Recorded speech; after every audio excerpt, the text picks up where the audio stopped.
Maybe you don't believe in the supernatural. Oh, no, I've seen a thing or two.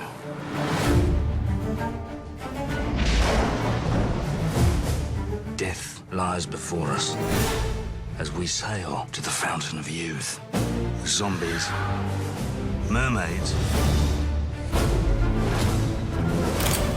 Blackbeard.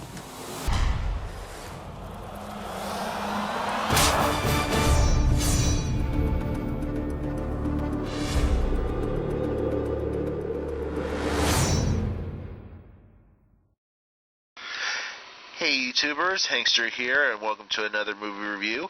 And today's movie review is going to be on Pirates of the Caribbean on Stranger Tides, starring Johnny Depp, Penelope Cruz, Ian McShane, Jeffrey Rush, and Kevin McNally.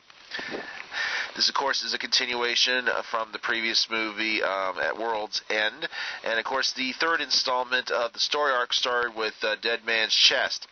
Being, of course, this is right after Jack steals the part of the pirate map which leads to the fabled Fountain of Youth. And we, of course, find Jack and his faithful first mate, Mr. Gibbs, in London, for all places. Jack, of course, has found out that there is an impersonator trying to recruit a crew to find the Fountain of Youth. And, of course, it might be a trap. And, of course, he runs into an old love interest played by Penelope Cruz, who, of course, is also a pirate, but had dreams of becoming a nun before she met up with Jack many years in the past. We, of course, later also find out that she is the daughter of the most infamous pirate of all time, Blackbeard, played by Ian McShane. Of course, Jack is, of course, shanghaied into becoming part of the crew of the fabled ship Queen Anne's Revenge, which, of course, was also a real ship, by the way, even though most of the things about it is not historically proven, of course, especially the part of that the Blackbeard can control the ship, this supposedly mystical living ship with a powerful sword that we occasionally see him use. Of course, also in the movie marks the return of Barbossa, but this time Barbossa has changed. He has lost a leg and a off-the-screen disappearance of the Black Pearl. Yes, the Black Pearl is mentioned, and a little bit of a spoiler, we will get to see it in one form or another, including, of course, little Jack the Monkey as well. So keep an eye out for them when you go see this movie. I'm not going to tell you what happened to the ship. You'll just have to find out. Now, of course, also Barbossa has gotten himself in good graces with the King of England, and so he is now turned from pirate to privateer. And, of course, he is sent out by the king to also claim the Fountain of Youth. And he is, of course, dragging along Mr. Gibbs because Mr. Gibbs has remembered the map for some strange reason. Now, of course, it's a race against time because not only is Blackbeard and the British trying to find the Fountain of Youth, but also they've also found out that the Spanish are trying to find the Fountain of Youth. And, of course, as you know, the Spanish, of course, lay claim to the legend because they had an explorer, Ponce de Leon, try to find it. That was one of his major goals. Of course, he was the man who discovered Florida. And, of course, he is greatly mentioned in this movie. So keep an eye out for mentionings of him throughout this movie. I have to say this was a pretty good movie. I was kind of afraid of Penelope Cruz's portrayal of the character Angelina. I thought she was going to be some sort of vengeful, man-hating bitch, but she kind of has still has a thing for Jack, and Jack, well, we'll just have to find out what his true feelings are in this matter.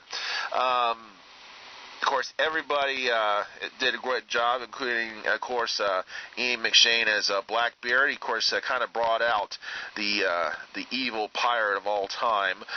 Even though I think, some of the things that he was portrayed as in the movie didn't really come about. Now, of course, during this thing, of course, he has recruited a crew of the living dead. these are zombies that kind of in the same tradition as zombies from Haitian voodoo myth, not your typical brain-eating, flesh-eating things. And these are not stupid. These are not your George Romero zombies in the sense of intelligence. They can talk. They can. They're pretty brutal. They like beating the shit out of people, but they're not killers in that sense. The story also focuses around a relationship between a young priest that was captured by Blackbeard and a captured mermaid, which her tears is needed to bring about some sort of ritual involving the Fountain of Youth. And I'm not going to really go into that, but I do say that little part of the story is kind of weak. Everything kind of went too fast between these two characters, and of course the ending part with them was kind of weak. It really didn't draw any appeal to me with these two characters. I guess a lot of people try to hype this up to try to be a replacement between Orlando Bloom and Keira Knightley's characters, Elizabeth and Will Turner. And of course, obviously, these two are not seen or even mentioned throughout this movie, so don't expect to see either of them make a guest appearance in this movie. They are not in this movie, so don't worry about that. This is, even though this is a continuation from the previous movie, we are getting away from the Will Turner and Elizabeth story arc. They're continuing on their existences and other things. So they're not no longer connected to Jack Sparrow and the pirates. Now, of course, also you got to know that Jack, Mr. Gibbs, and Barbossa are the only three from the original movies to be in this one. None of the other pirates are in this movie. Apparently, they have passed on. After the disappearance of the Black Pearl, so we do not see any of the other pirates from the previous movies in this. And I do have to say it all about this movie kind of keeps you guessing what's going on. And of course, obviously, Jack's angle and all this, he just basically wants to find the Black Pearl. But you get surprised by, like Barbossa, for example. You think, he's turned to the side of the government and all that, but things are not like they seem, and he's got a different angle in this that you'll see as the movie progresses. And of course, he has not totally changed his colors, even though he has lost a leg. As I said before, Penelope Cruz did a great job. Now, of course, this is not the first time that she and Johnny Depp has co-starred with each other. They, of course, co-starred with each other over a decade ago in the movie Blow. So they already are well acquainted with each other. They got along with each other. Now, of course, another thing that she kind of proven herself with was that she was pregnant through the whole movie. Now, of course, they did use doubles and distance shots, but she did held herself to do pretty good, and they had to, accommodate her birthing process and all that.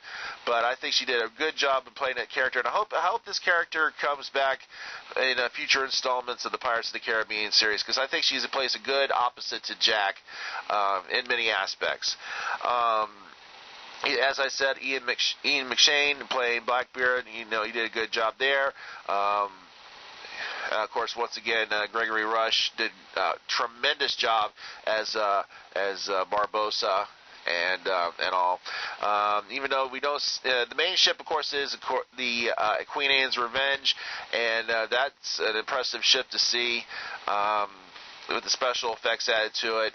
And all. The only weak thing about it was, of course, the thing involving the captured mermaid and the priest. I think that could have been improved upon, or or not put in at all. I mean, it was just a sort of stupid side story that wasn't really needed. That's the one part that that hurt this movie, but I don't think it hurt it enough to totally ruin it in my eyes. Everything else was fantastic.